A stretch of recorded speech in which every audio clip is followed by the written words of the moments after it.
Bonjour à tous et bienvenue dans cette vidéo d'installation de Vault qui va être une vidéo pratique puisqu'il y aura une démonstration.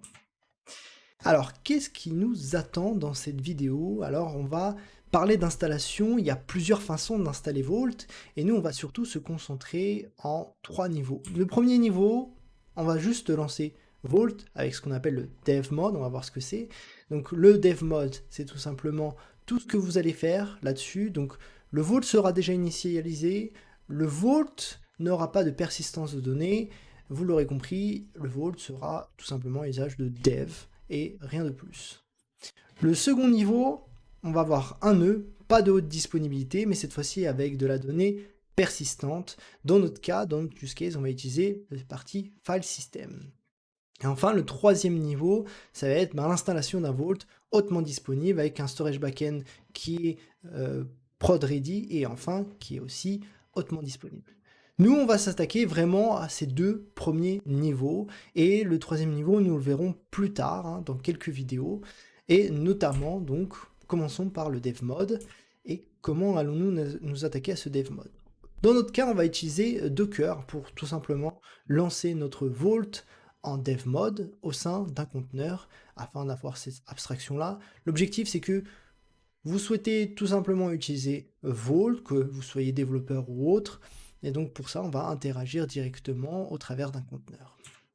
Donc, la ligne pour lancer le conteneur Vault, la voici, donc Docker run, on a un IPC log tout simplement pour dire à Vault, si jamais tu n'as pas assez de mémoire, tu commences à écrire sur le disque dur ou autre. Donc on va essayer de faire en sorte que tout soit gardé vraiment en RAM.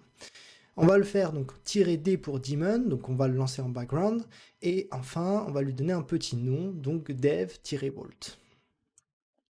Commençons avec notre première démonstration, c'est parti.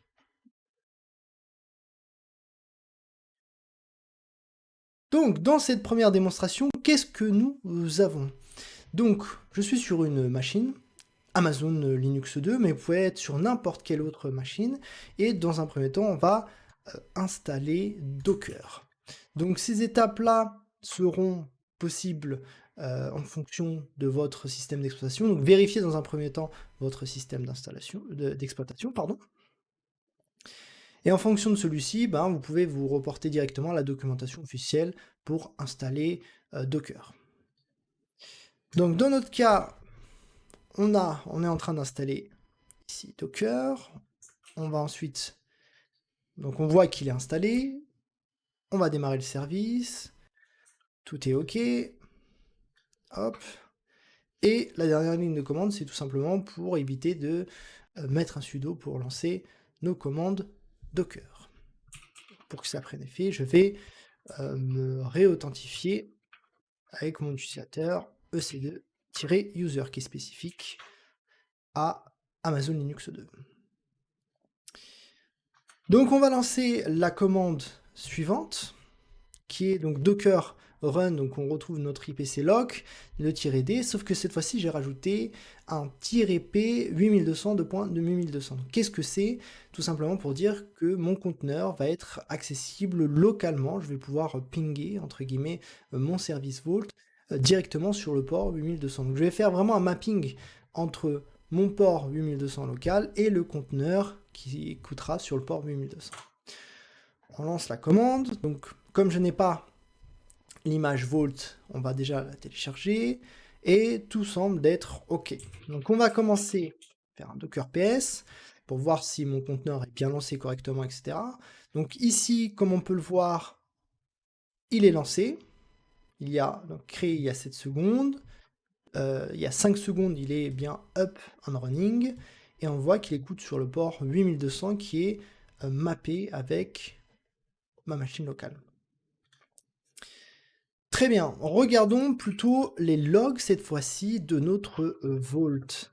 Donc on lui a donné un petit nom, on va l'utiliser, donc dev-vault, et on voit quoi? Qu'est-ce qu'on voit? On voit que celui-ci a l'air d'être bien lancé, que tout s'est bien lancé, etc. Qu'il a été initialisé, comme on l'a vu dans la vidéo précédente, normalement, il nous faut les unseal-keys, etc. Quand vous êtes en dev mode, vous n'avez pas besoin de ces unseal keys. Vault va automatiquement s'auto-unseal, entre guillemets, et générer donc le token, etc., tout ce qui va bien. Donc dans notre cas, on va plus tard utiliser ce fameux root token qui va nous permettre dans un premier temps d'interagir avec Vault, une fois qu'il est initialisé. On retrouve aussi l'unseal-key, donc on en a une seule si jamais on a besoin de faire des actions en rapport avec l'unseal-key. Par défaut, normalement, notre Vault est bien healthy, donc on va tester ça avec un call API, donc je fais juste un curl, juste un appel, donc sur le HTTP 127.0.0.1, donc en local sur le port 8200, /v1 version 1 de notre API Vault, /6/elf. Et je vois globalement que j'ai bien un retour, que j'ai des informations comme quoi le Vault est initialisé, comme on peut le voir ici, qu'il n'est pas seal, et que tout a l'air de fonctionner normalement. Donc dans notre cas, c'est parfait, on voit bien qu'on a pu lancer notre Vault et on peut interagir comme ça. On va stopper notre conteneur, et on va même le supprimer, car on a bien vu ici cette installation qui est assez simple. Seule contrainte, il nous faut bien sûr Docker d'installer.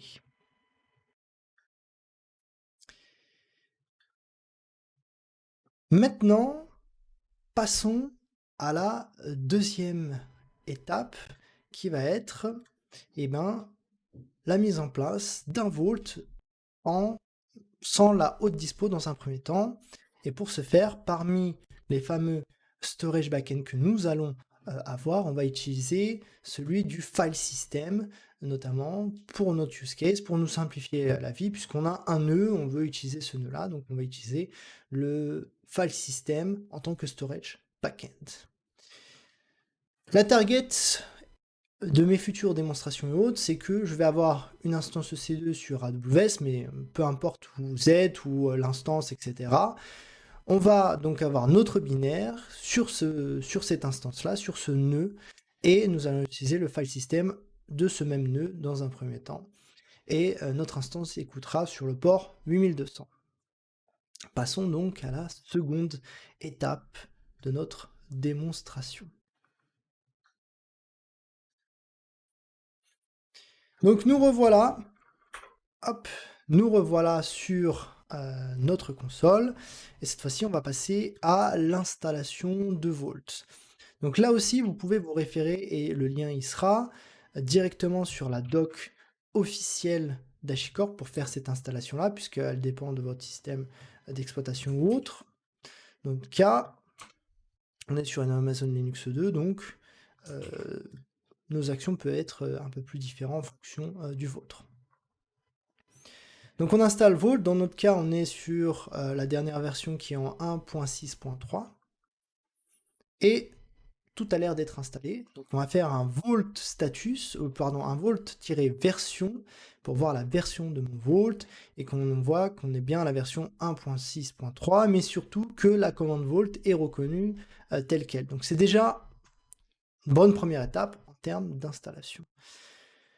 Donc ce qu'on va essayer de faire, c'est que on va essayer d'avoir le même comportement que le conteneur précédemment. Si vous voulez notamment lancer votre serveur Vault en mode dev, il est tout à fait possible au travers du binaire Vault, puisque derrière le conteneur il exécute le binaire Vault, mais au travers des options que je vous présente ici. Donc on a le Vault espace serveur, espace -dev, donc pour le dire qu'on va lancer le Vault mais en dev mode, et on peut même lui renseigner donc le dev, le -dev, -root, -token, -id, donc la valeur qu'on aimerait avoir pour notre root token. Donc on a la chance, entre guillemets, ou la malchance, dans le dev mode de pouvoir choisir, si vous le souhaitez, le token, la valeur de ce token-là. Et enfin l'esperluette à la fin pour le mettre en background. Donc là on voit qu'il s'est lancé correctement, on a quasiment le même output qu'on a eu précédemment, sauf que là on a eu l'occasion de choisir notre root token, et dans notre cas, on va faire donc quelques petits tests pour tester, pour voir si tout est ok. Donc je vais exporter une variable d'environnement qui s'appelle vault_addr, sur lequel je vais renseigner l'adresse du vault, donc http://127.0.0.1 avec le port 8200. Et normalement, si je fais un vault status ici, je vois bien, c'est un peu comme le curl que j'ai fait tout à l'heure, donc je vois bien que le vault est initialisé et qu'il n'est pas sealed, donc on a le même comportement avec une clé, etc., etc. Donc on a toutes les informations qu'on a tout à l'heure. Cette fois-ci, on passe, au lieu de passer par l'API, on passe directement par la vault clé, donc le binaire vault. Je vais exporter cette fois-ci le token, donc en variable d'environnement, donc vault_token, égale route, puisqu'on l'a déjà défini, mais vous pouvez mettre une valeur aléatoire, récupérer cette valeur, ça pose pas de problème. Et si je fais un vault token lookup, je vois bien que donc cette commande-là me permet de voir les informations de mon token. Je vois bien que ce token-là est celui de route, on a des informations, etc., etc. On a des policies qui sont associées à ce vault. Bref, on a des informations qui nous indiquent ici qu'on a l'air plus ou moins d'être authentifié. Donc, ce qui est plutôt bon signe. Donc, on va aller terminer notre serveur de dev et on va aller retirer nos variables d'environnement pour les initialiser pour le prochain test. Donc, jusqu'à là, on a réussi à faire notre niveau 1 à travers du vault binaire. Maintenant, on veut aller un peu plus loin, on veut vraiment le lancer en serveur, en vault serveur tel quel. Et cette fois-ci, on veut lui mettre un storage backend, on veut l'initialiser, on veut faire des actions pour qu'on ait de la persistance de la donnée, et pas comme dans le dev mode où on va avoir tout simplement toute la donnée va être non persistante parce qu'elle sera dans la RAM. Donc pour ce faire, on va se baser sur le fichier de configuration qui a été pré-généré. Comme on peut le voir dans ce fichier-là, donc on va activer l'UI, donc ce fichier-là se situe dans etc/vol.d/vol.hl, donc le fichier de configuration c'est celui-ci, c'est vol.hl. On active l'UI, et le stockage par défaut, dans notre cas, donc ça va être le file system, donc pas de souci, tant mieux. Et le chemin, ça va être en /opt/vault/data. Donc c'est là où Vault va aller déposer la donnée. Donc son storage backend va être le file system au niveau de ce chemin-là. Très bien. Donc on va cette fois-ci lancer notre serveur Vault. Et cette fois-ci, on va donc pas mettre l'option "-dev", puisqu'on ne veut plus le lancer en "-dev", on veut vraiment qu'il y ait un nœud. Et on va lui indiquer ce fichier de configuration pour qu'il puisse démarrer au travers de ce fichier-là avec cette configuration-là. Et l'SPRLUET toujours pour le mettre en backend. Donc on a les informations qui nous indiquent que Vault démarre, etc. Très bien. Et on va donc mettre là aussi l'adresse du Vault en variable d'environnement, donc qui sera utilisée par la Vault client. Et quelques informations nous permettant, Vault status, voilà, on a ces informations-là, que comme quoi notre serveur Vault est bien up and running, mais qu'il manque des informations d'initialisation, il n'est pas encore initialisé. Alors, déjà sur la commande précédente, donc le Vault skip verify, comme vous avez pu le voir, ici on a été en HTTP. On rajoute le HTTPS parce qu'il y a tout un mécanisme de certificat qui a été installé, etc., mais certificat signé. Et donc, pour éviter qu'on a une erreur au niveau de la Vault CLI nous disant qu'on a un souci puisque le certificat, entre guillemets, a été auto-signé, on rajoute donc cette variable d'environnement pour dire, en effet, pas besoin de vérifier l'authenticité du certificat puisque le nôtre est auto-signé et donc on peut skipper, on peut éviter cette vérification pour éviter d'avoir un warning côté Vault CLI. Donc je fais mon Vault status, donc je vois qu'il n'a pas été initialisé et qu'il est sealed. Donc on va s'attaquer du coup à cette étape d'initialisation avec les fameuses unseal key, etc.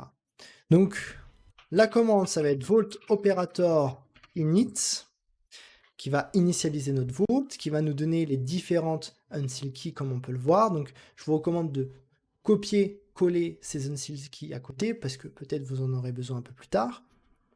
Mais en tout cas, on en aura besoin pour unsealer le vault. Donc si on refait vérification, donc on voit que cette fois-ci, le vault est bien initialisé, mais qu'il est toujours sealed. Pourquoi? Parce qu'il faut qu'on insère les unsealed keys pour que, rappelez-vous, puisse générer la master key et de la master key déchiffrer la clé de chiffrement pour ensuite interagir avec le storage backend.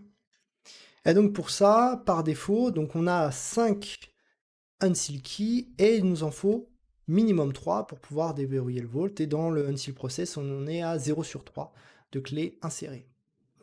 Donc on va insérer ces différentes clés. Donc on va faire un vault operator unseal.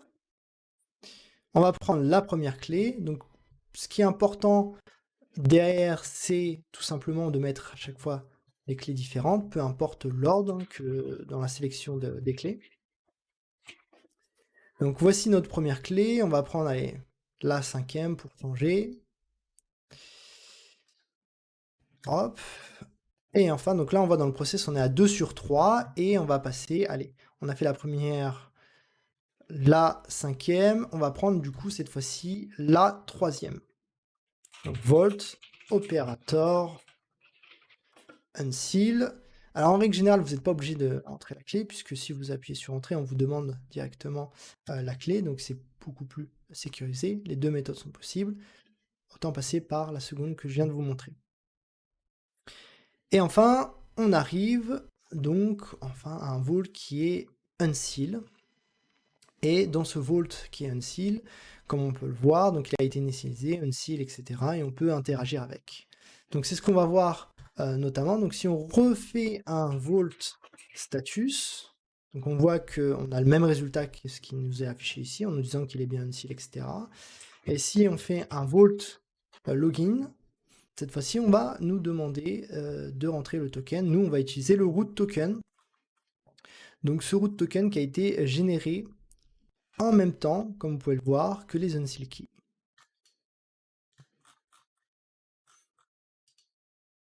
Donc, on s'authentifie avec le root token, on voit qu'on a des informations, etc.